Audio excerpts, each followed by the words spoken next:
Dress when you found him?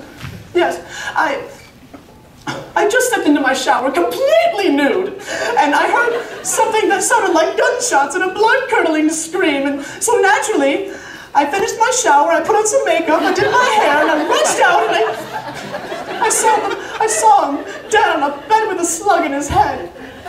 Ah, all right, were there any signs of forced entry? Well, he was dropping hints a lot. I mean, it was our honeymoon, so I kind of was expecting. No.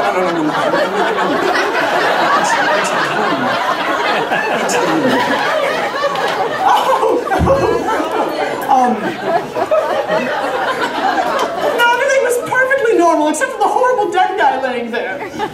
Oh, you mean your husband? Yes, his name was Guy.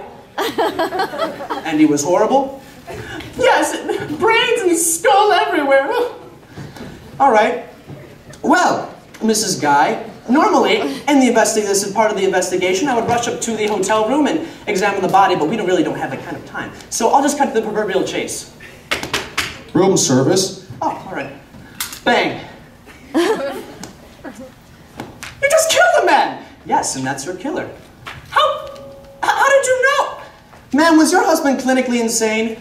No, he was not clinically. And that's how I know. I don't understand. Well, there's no time to explain. Well, actually, there's 4 minutes left. Allow me to explain. If there were no signs of forced entry, then your husband must have let the killer into the room himself, which means the murderer was either someone your husband personally knew or expected shortly. A bellhop, for example. But why would my husband expect a bellhop? Because your husband was not clinically insane, and since no man in his right mind would ever be alone in a room with a woman in a towel with at least a bottle of champagne and a hat full of voices on the way, your husband knew you were about to exit the shower. And we know he ordered something from room service. That makes perfect sense! Yes. And as you witnessed, they had incredibly prompt room service. Oh yes, we should probably leave him a tip or something. So the bellhop must have arrived when you were in the shower, but you haven't eaten. Yes, because there was no food. Exactly. If there was no food, it can only mean that whoever brought the food removed it immediately after the murder to conceal the fact that the killer worked in the kitchen. I don't know why I didn't see it before. Which means your husband had to have been given. Your husband had to have been murdered by the night shift bellhop, who gained access to your room under the pretense of delivering a romantic appetizer, which you never got the chance to enjoy, because after murdering your husband in cold blood, and not wanting to leave any evidence that the killer was a member of the hotel staff, he removed the telltale oysters and the champagne from the scene, leaving that only a member of the hotel staff would do, leaving there in their place even more telltale absence of oysters and champagne, which confirms his guilt. But why would the bellhop want to murder my husband? Because, unbeknownst to your late husband, the bellhop was having an extramarital affair with his wife. He's married? No, you! He was having an affair with you! What? How would you possibly know that? Because you still haven't asked me the one question that any widow in her right mind would want to answer to in this kind of situation. Why would the bellhop want to kill my husband? No, I asked that question. You did? Yes, just now, just a second ago, it popped right into my mind. It was like the first thing that came to me. Oh, I guess I was wrong. Mr. Piston, you haven't been listening to a word I said, have you? My God, woman, you're in a towel. That's no excuse to call a woman an adulteress, or even worse, an accomplice to murder. You're right, I'm sorry about that. Accepted. It's a shame about the bellboy, though. Yeah, listen, my boss is gonna have my head if she realizes that I killed another innocent bystander. Can we just agree that this was self-inflicted? Oh, yes, of course. I mean, he did look suicidal the moment he came in here. Aha! Exactly. A likely story. But it's your story. Yes, but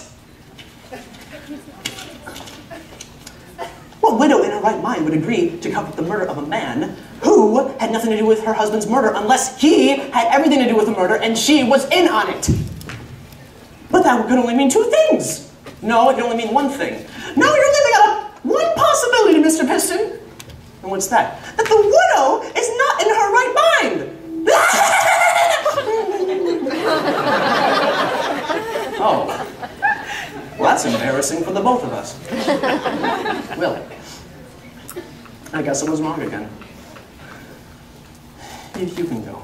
Oh, thank you, Mr. Piston. You don't know how much this means to me. You may not have solved my husband's murder, but you did acquit me from all charges against me, and for that I'm very thankful. Well, you know, you can stay if you want. I mean, we have some champagne and some oysters, and I get off in like 2 minutes. Oh, Mr. Piston, I think we could get you off before that.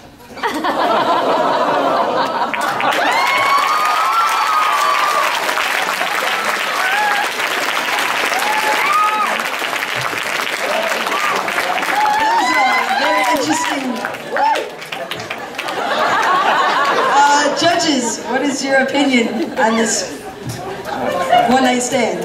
Well, we said earlier no drinking songs. I'm willing to accept drinking songs now. But if I could find my 4 again, that's what I would do. Understandable.